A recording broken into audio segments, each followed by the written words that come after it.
With great efficiency and dictating the pace. It's time now to go courtside as we send you over to David Aldridge from the sideline. David, take it away. Thanks, Kevin. Alongside Aaron Gordon. Aaron, you guys came out and played extremely well. What was the mindset in the first half? We just tried to come out here, really stick to our principles, pick up the pace, and really be aggressive, and it turned out in a high-scoring half. Just the way you want to play. Thanks for your time. Back. All right, David, thank you. We'll be back after halftime for the start of the third quarter.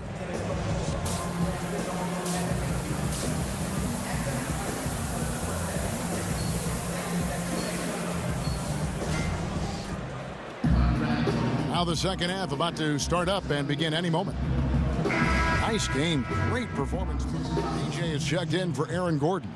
The Nets also changing it up. Hollis Jefferson's checked in for Trevor Booker. And it's LeVert in for Damari Carroll. Setting the floor for the Nets. We've got D'Angelo Russell. LeVert out there with Hollis Jefferson. Then it's Mozgov. And it's Kilpatrick in at the 2. Payton in the corner from downtown. Rebound, Brooklyn. They are coming off that win against Atlanta. And once they established that flow offensively, really never got any resistance from the D. And, you know, Greg, they were sinking shots left and right, and that's got to be demoralizing for the defense. They were in a real zone. Now, here's Fournier, guarded closely. Payton against Russell. Payton kicks to Vucevic. Shoots over Mozgov. And Vucevic with the basket on the assist by Payton. Payton's got 3 assists in the game. And you look at the post-up bangers who don't block shots at a high level. More and more we're seeing teams relegate them to that 6-man role off the bench. It'll be interesting to see how that affects a guy like Vucevic who fits that description. They've shown some strength in the paint today. Their work on the boards has been impressive. Guys, that's putting it mildly. I mean, they've been absolutely dominant. Passes it to Hollis Jefferson. Picked by Mozgov. Shot off the pick. And it's in after a nice bounce off the right side. Greg, why is it, do you think, that teams want those more floor-bound, post-up big men like Vucevic coming off the bench? I think 2 things. First of all, their defensive shortcomings are less exposed playing against other reserves. Also, their ability to create offense on the block has more value with that second unit because that group tends to have their struggles in terms of scoring the basketball. Pass to DJ. Trying to find Vucevic. Gets it to him. And that's just an example and display of strength from Vucevic. I mean, just overpowering whoever's in his path. Well, you know, as the NBA continues to change, Nikola Vucevic is an interesting case study. He's got the skill level for today's game, but the question is, does he have the mobility? He's not that quick of foot, and that's been problematic for him. Catching up on the changes for Orlando. Biyombo, he's checked in for DJ. Terrence Ross comes in for Isaac. Jonathan Simmons is checked in for Evan Fournier. And Wells is subbed in for Payton. The free throw drops for Vucevic. Boy, you look at the wingspan of Vucevic. For the Magic.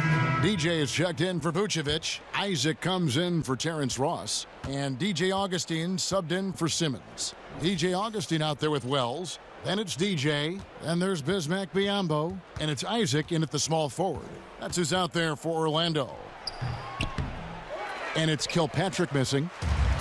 And more than ever before, the NBA requires big men to cover a lot of ground. Vucevic looking to keep up. Yeah, Vucevic, I think, is really a terrific rebounder and passer, and you can see all of his positives. He can score on the block and make the three-point shot. I think it's just a matter of him consistently tying all of that together. And as we head to the final buzzer here, a crushing blowout, big-time dominance, and this will go in the record books as a gaudy win for the Magic. It was a standout performance across the board. I mean, it was like watching a cat play with a mouse. They were able to do more or less whatever they wanted. And during the long NBA season, each contest important here tonight. Tonight's win will give them 4 on the season. And continued dominance against this team, winning both of their matchups this season. And, you know, against a conference opponent, Greg, who you're going to see 4 times total on the season, a 2-0 advantage is pretty healthy. And one of the key components to this victory, if not the biggest, was the incredible performance for Vucevic. And I thought the defense really looked lost out there, helpless. He had an answer for whatever they threw his way. 8-second difference between the shot clock and the game clock. Here's Russell. Biyombo with the block. And this is something Biyombo excels in, timing and blocking shots.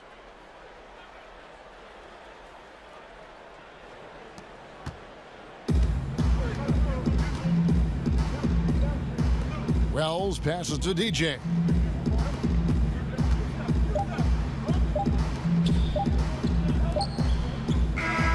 And so it's Orlando taking this one by a big margin. This game may not have been the most exciting we've ever seen, but you have to appreciate just what a clinical performance they put on. I know their fans appreciate it. We saw at times stretches of excellent defense, potency from an offensive standpoint as well. They were pretty much dominant. Well, folks, that's going to do it for now. For David Aldridge, Greg Anthony, and Clark Kellogg, this is Kevin Harlan saying thanks for being with me. I may need to hit the treadmill. I ain't even break a sweat out there tonight. Yeah, that's because you sat for most of the second half. After all the buckets I put up in such a big league, I deserve a rest. That is what I call a win! Woo! Woo! Yes! Yes!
What's up, Brian?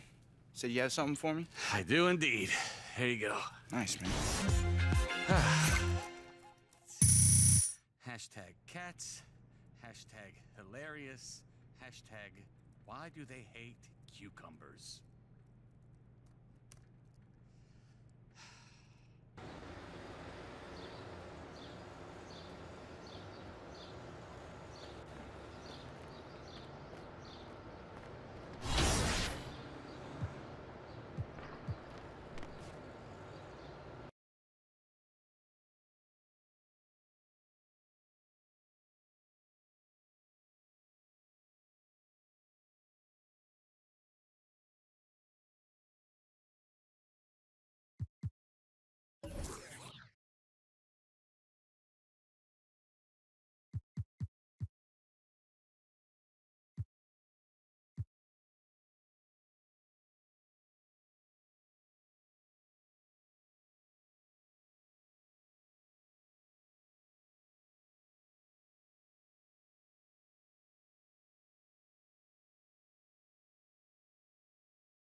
2K Sports pregame show.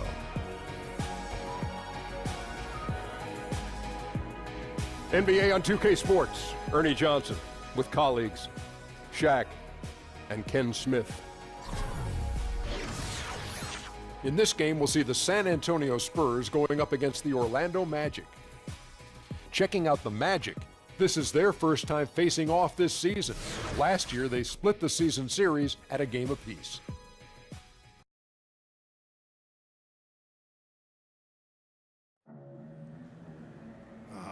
What the?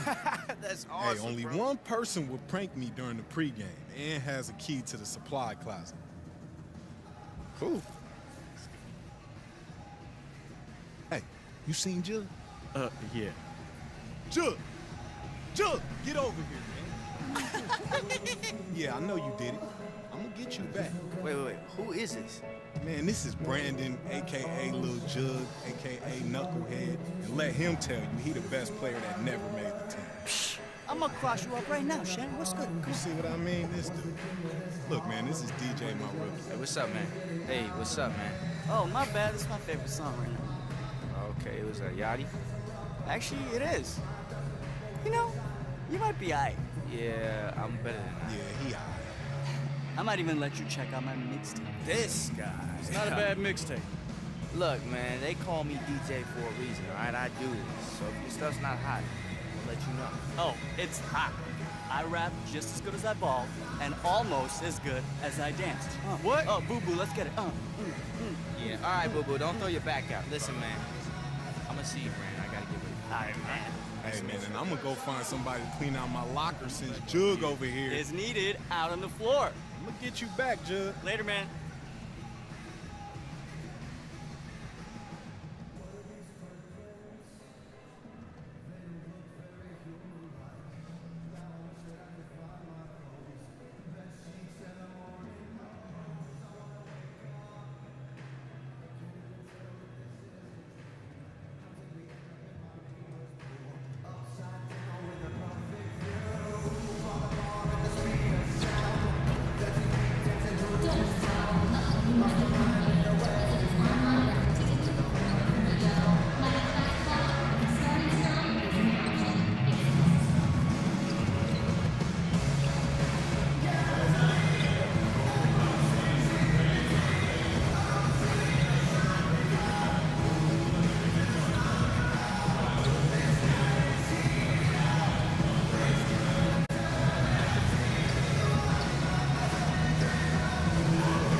The skyline of Orlando seen here during a gorgeous sunset. Quite a backdrop for our broadcast tonight.